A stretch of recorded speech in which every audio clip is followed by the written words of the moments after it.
Hey folks, Doom Wizard here. I'm here with the Doom Wizard Society, my fellow players and gamers. Mark the Wizard. Magic, Mike. Nick the Necromancer. Tonight we decided to give HeroQuest a run. This is the original, the '89 version, It is. and this is my first time with it. I don't know if anybody else has played it more than other than Nick because he brought it. So we thought we'd talk about it a little bit and just give you our thoughts. Yeah, I had this back in high school and maybe even middle school. No, yeah, high school. Would have been high school.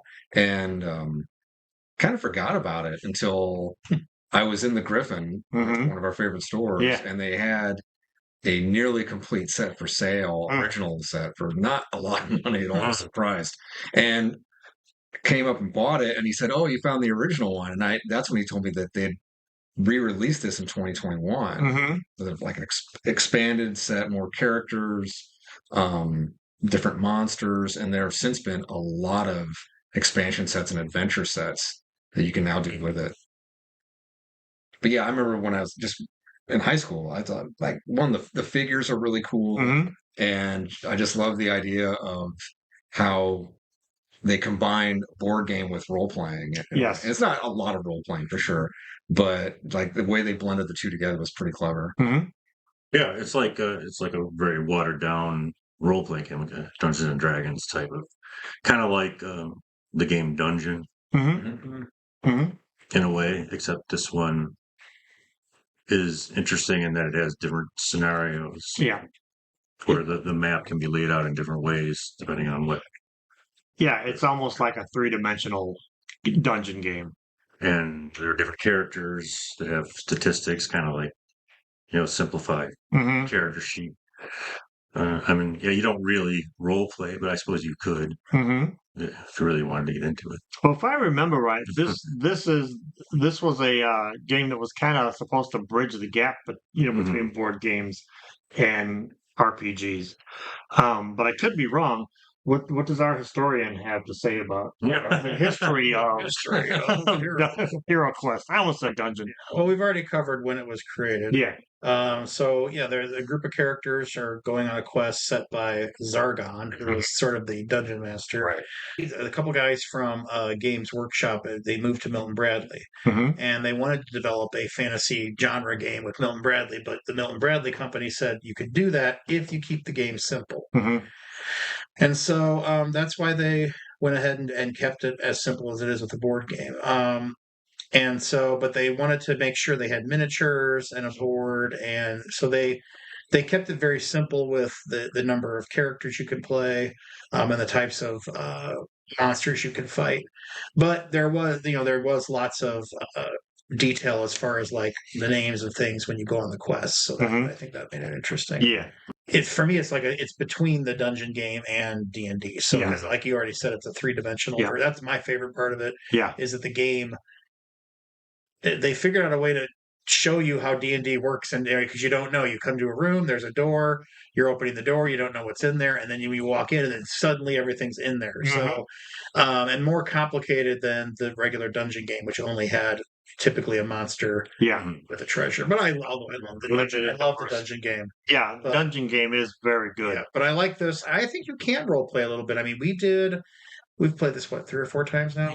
So I think we had that first game where my wizard kept killing everything. So he kept triumphing the fact that he was the murderer and the barbarian wasn't. I couldn't hit nothing. Yeah. And so, I mean, we did some role playing tonight where, even because we couldn't, unfortunately, we just didn't pick we had a battle strategy, which we thought was clever, turned out not to be clever. I mean, it worked. Listen to the barbarian's plan. Yeah. So we did do that, and I know, like, I couldn't get through the doorway to help out at one time, so I'm like, I'll search for treasure, and they're like, "What? You're searching for treasure?" I mean, that's classic D&D. Yeah, that's classic. Yeah, so.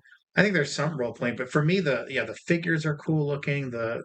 Just the fact that there's armoires and desks and tables, it's just neat, the 3 dimensions. So I enjoyed it a lot, and it's easy to set up and eat. What we played 2 games tonight, within 3+ hours. So I think they say it's typically a 90-minute game. That sounds about right. So, yeah, Well, I really enjoyed it. I had totally missed out on this game because it came out in '89, and at that point in time, we weren't. There was a couple years where we weren't playing any role playing games, and it would have been about that time. So I never. I remember seeing it at the Griffin and being like, "It's just Dungeon," and just totally passed on it. Yep, that's what we did. But yeah, it's Dungeon ramped up a little bit. I love the fact that it comes with pre-made games, some of which are sequels to because we played two games in a row that were connected. Yeah.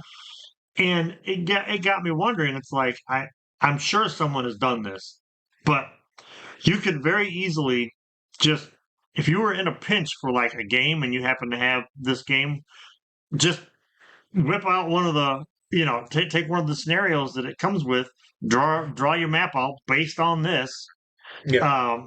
adjust accordingly, and you've got a one night game. Yep. Like really fast.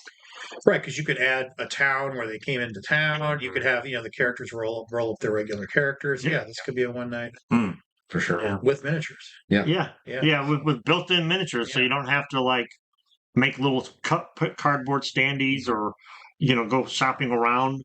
You just swap out the names of the creatures. I mean, this guy looks like a Balrog right here, whatever he is. And the cute gargoyle. And then Yeah, in the first game you guys played, he was a gargoyle that you had to kill him. Yeah, I don't see why you couldn't add your own miniatures and Sure, your own yeah. Totally good. monsters and stuff. Yep. I'm sure it's been done. Yeah. And the new expansions have different monsters, more characters. This one also includes a dwarf Mm-hmm. who is better at finding and disarming traps.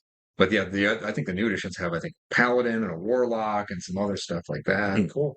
So yeah, you could totally add your own miniatures to this. We did just fine finding the traps. Yeah, that's true. Yeah, you especially. By falling in, by getting falling in. shot with arrows. Yeah. Yeah. Found a trap. All's true. Yeah. Find a trap And for you, sir. Getting kind of the whole Doom strategy thing that you guys had was essentially they fell into a bottleneck and they were trying to get monsters to come to them, and then they realized, oh, we could have probably fought past them. But one thing I like about this, and it seems to have been I don't know, with especially online D&D and through D&D Beyond and stuff like that, is it really plays up the whole line of sight thing, and you've got to move around objects and people. Yep. I can't. So many times when you guys ran, it's well, I can't attack because Mike's in the doorway or Paul's in the door. Well, I got to get around him, or this table's in the way. I got to go around that. And so the monsters are, and all the times when you guys are trying to flank, Mike, man, if we all go here, we can flank this guy. We can all attack him at once. Right. That was great. Yeah, if you had some new gamers that had never played a role-playing game before, and you want to introduce them to Dungeons and Dragons, for instance, and they might not understand. I never played before. I don't know what to do. The mechanics for this game, as far as line of sight and that kind of thing, would really help initially with their first time around, because they would understand in theater of the mind how it would work. Sure. Because if you went from this to theater of the mind, well, no, the table's in the way, so you got to kind of work around it. Yeah. It'd be like if you had younger players, for instance. Younger players are probably more familiar with board games than anything, than RPGs. But this would be a great gateway for them to kind of understand how strategy works. Because we formed a strategy, and then I didn't stick to it. Which when we did, we basically pulled a 300, and had them come to us on a limited area. But I got bored. Greedy. But we all won in the end. And you've all used the same characters for 3 games. So that's another thing you can do is and improving the characters and using them over and over again for the same game, different games.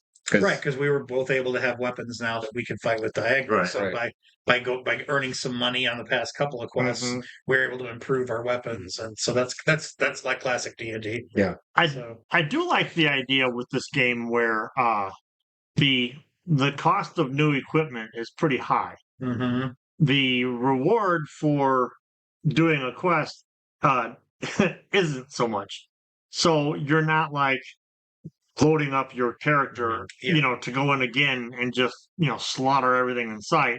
it's a little slower paced, progression in your character. Well, and not everybody, because it's got the simplified stats, you don't, everyone's pretty well balanced, right? Mhm. So, much more balanced than, say, unless you're really tight as a DM controlling how they roll up their characters, you can have nerfed out people who roll up a nerfed character, other people that don't have, they have a more average character, but this sort of levels the playing Mhm. field. So Yeah. I think that would be good for younger players too, Yeah. is that it's more, quote unquote, quote, fair. They would, so you've got a couple more attack dice than I do, but I can still defend myself as a wizard. So I think that makes it easier. So, Mhm. um, I like the spell cards. I think the spell cards are fun. And Yeah. so the fact that you've got a lot of spells, I think that would be um, helpful to a new player to get them interested. Because with a if you're doing classic D&D with a wizard, you're limited. You're lucky if you got magic missile and Mhm. maybe burning hands, Yeah. Right. shield spell, and so wizards tend to be kind of boring in the beginning. Yeah. And so if you're playing this wizard can do a lot Yeah. in this game. So He's like a 5e wizard. yeah, Yeah, basically, totally. yeah. That's Yeah. true. And the elf can cast spells as well. True, which Yeah. is cool, yeah. Which reminds me of classic D&D too. Mhm. So, yeah. Yeah. Yeah, I tend to like the characters that are kind of in between. The more roguish characters that can do a little bit of everything. Mhm. Yeah. Yeah. And yeah, so I like the elf. But I don't know what characters they added. Did they ever add like a thief? I think they did. And in the 90s, there were some expansion packs that were released. Mhm. And so both of them had extra characters and monsters that featured with the setting. So one was called the Frozen Horror, and so it was snow and ice, and so it had a female barbarian, Mhm. mercenaries, ice gremlins, polar war bears. That's so cool. And then you get a Yeti and the Frozen Horror, which is the big monster, the big monster. Then there's something called the Mage of the Mirror, which had an elven theme. So there was a female elf against an evil elven archmage, elf warriors and archers, giant wolves and ogres. So yeah, so there's been a lot more. So it looks like you get different types of characters when you get the different worlds. And then I guess there's a solitary one where you can just play it by yourself. So that's kind of neat. Wow. So kind of like a choose your own adventure hero quest. That's Yeah. You could even easily adapt this to be a town. You could just simply, if you're, as long as you got the board here, you could create towns and Yeah, just use the square. If anyone out there has like done any kind of like modifications or house ruled or things like that, let us know down below what you did, because I'm kind of curious what because my mind's racing. There's lots I could do with this, and I'm just curious what the folks watching this would be able to come up with.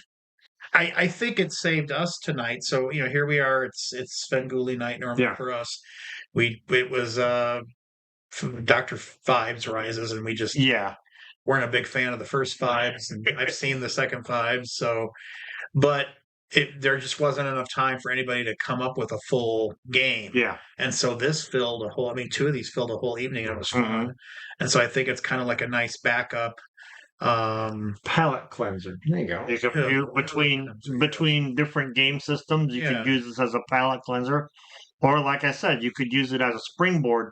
Have your pull out your D&D or whatever your fantasy game is. Have your players make their characters while you set up a quick one, and then from there you can move on into whatever game you like. If you've got a module that you want to play, but you just want to get the characters going. Yeah, it's a nice little introduction. It's kind of like when we had that.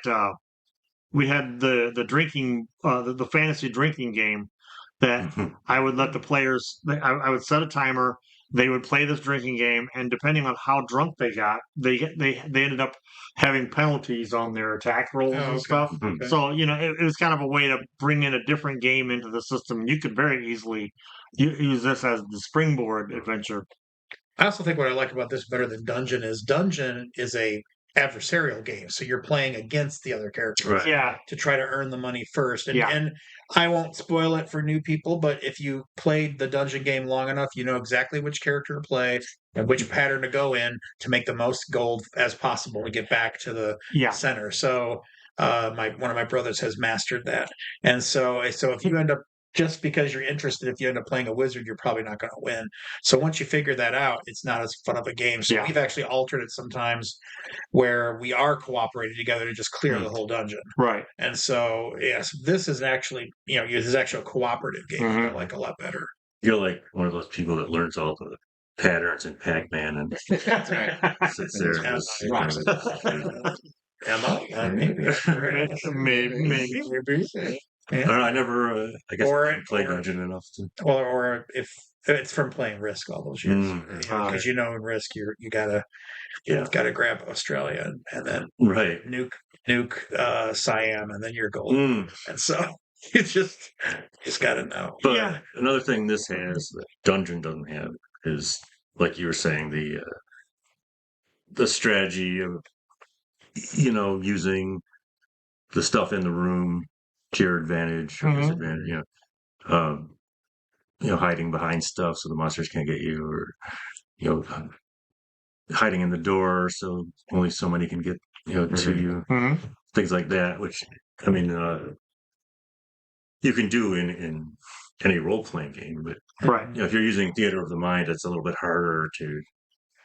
I mean, a little bit harder to picture Mhm. Yeah. where the furniture is in the room, and you might not be imagining the furniture being in the same place as everybody else is. So, I mean, one guy's thinking it's mid-century modern. Yeah, right. Or contemporary. Very thin chair to move. Someone's imagining, elaborate Mhm. 17th century wooden chair. Yes. Yeah, like I always wanted to do like swashbuckling moves, like swing from a curtain and stuff like that. Mhm. And the other dungeon master would just say, "Nope." That's a terrible thing. Man. Yeah, in this, I guess you can't really technically stand on top of tables and stuff, but I mean, you could if Zardoz or whatever. Yeah, What's the guy? Zardon, allows it. well, maybe we could make a swashbuckler version of this game where you have like little things like this, except they're curtains or Yeah. tapestries. Chandeliers hanging. Yeah. Rugs, like you could pull the rug and, Yeah. and knock somebody down. Mhm. Like mugs of ale you could throw at people and stuff. There's literally nothing you can't do if you. I mean, just boil it down to the simple the rules of the game. Just boil it down a little bit to fit it, and there's pretty much nothing you can't do. Yeah, there were some fun moments where, like you're talking about, like, using the doors to your advantage. Where there's one point, I think it was the first game tonight, where Paul the Barbarian character decides, well, I'm just going to run through this door without even looking. He Yeah. runs and then he's surrounded by 3 monsters. I step back out of the room. Yeah, that was like a funny little thing that can happen. But again, like you don't know. Like, Or tonight when Paul the Barbarian ran into the room and fell into a trap. oh yeah, Mhm. Yes. that also happened. Hey, you're welcome. Yeah, You. Perhaps you should play Doom Wizard. It's more thoughtful and wise. Yes. I like. I'm either. My two favorite characters are conniving or just brazen. I just not thinking, just taking charge. Yeah, that tracks. yeah. And the game mechanics. Like if you know your character well enough, like everything stays pretty much the same from game to game. Like I have this many attack dice, I have this many defend dice, unless you upgrade to certain things. Like you upgrade to a long sword, so you got another attack die. Right. So you get, and then like the monsters, all the same like body points and attack dice, unless they're amplified. Like that's another fun thing that happened tonight when like you all had to kill this big orc. Mhm. And when I told you all like he gets 5 attack dice, you all kind of went, Yeah. You're like, oh my, Yeah. like, oh, this sucks. Yeah. Because you already knew, like, oh, that orc has like 3 or 2 or whatever it is off the top of my head, Mhm. Yeah, and basically, for those of you that don't know, it's basically opposing die roll attacks and defense, and it's all done on 6-siders. But the 6-siders, I don't know how well the camera will pick it up. Maybe I'll put them on still cam for you. But So the skull is a hit, yep, and then a white shield means the heroes defend and attack, and then the black shield means the monsters defend and attack. Yeah. So, and you have a real simple character sheet. which has you know a certain number of attack dice, a certain number of defense dice, your body points or hit points, and your mind points. Which have we encountered mind point problems No, yet? not yet. Not No. yet. Well, my barbarian better not. Right. He's only got 2. Hmm. So, Yes. And then on the back of it, if you turn the card oh over, yeah, it tells you all your actions you can do in one round. yeah. It gives you lists them all, makes it pretty easy. We still have to ask, can I do this? Yeah. But it's Yeah. pretty well spelled out, and it's a lot like it's a lot like many of the games because Nick usually brings over a board game, and we like the Danger Island. What's that game? Forbidden Island. Yeah, Yeah. Forbidden Island, and they all kind of have the same routine for like you get a card. And on the back it has what you can do, and on the front is your stats or whatever. So it's kind of an early version of that in a way.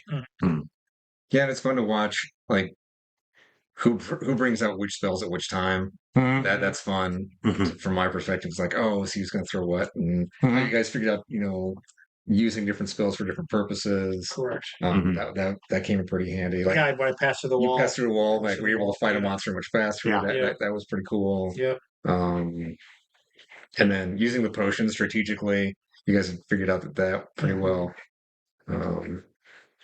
Finding Yeah. wandering monsters all the time. Right. Way too many wandering monsters this Yes. game session. Hmm. The gene. But then notice that we role played though, because we started going, oh, he must have been under the table. So we Yeah. started Yeah. creating like Yes. reasons for why we were filling in they the were there. We were blanks. filling in our own story. Yep. Yeah. That is He was true. hiding under the table and then came out. Uh-huh. And that's something that I like to do as a GM is go with what the players suggest. Sure. Or what's the scenario they dream up in their heads like yeah, that's exactly what Mhm. happened. Yeah. Mhm. Because I like to I do minimal prep for games because it's you put in a ton of work and then the game is canceled or you don't get to finish it because the players all die when they open a scroll. Yeah, so this is a good practice for minimal setup for running a game too. How many people can play? Up to 5 if you have Okay. this version. Yeah, if you have one of each plus the dwarf, and then one person playing Zargon, the Yeah, evil yeah. wizard. So yeah, it'd be 5 people. Okay. Yeah, and so Zargon, Mhm. the game master, he controls all the monsters. Yeah. Yeah. Makes Builds the map as it builds the goes. map as it goes. Yep. All right, well, there you have it. If you got 5 people or less, and do a little bit of looking around at your hobby shops and whatnot, or eBay even, you can probably find this. You said you found it for a pretty good Yeah. deal. I can't recommend this game enough. Yeah. And I know I'm like we're sitting here like touting a game that's been around forever, but some people may never have heard of this. It's worth checking out. Speaking of checking things out, if you like this video, if you like the videos that we normally do, go down below and hit the like, subscribe, hit that bell notification so you don't miss a single video. Let us know your experience with HeroQuest. I'm the Doom Wizard. I'm Mark the Magic User. You make me say this. Yes. Magic Mike. And I'm Nick the Necromancer. As always, thanks for watching.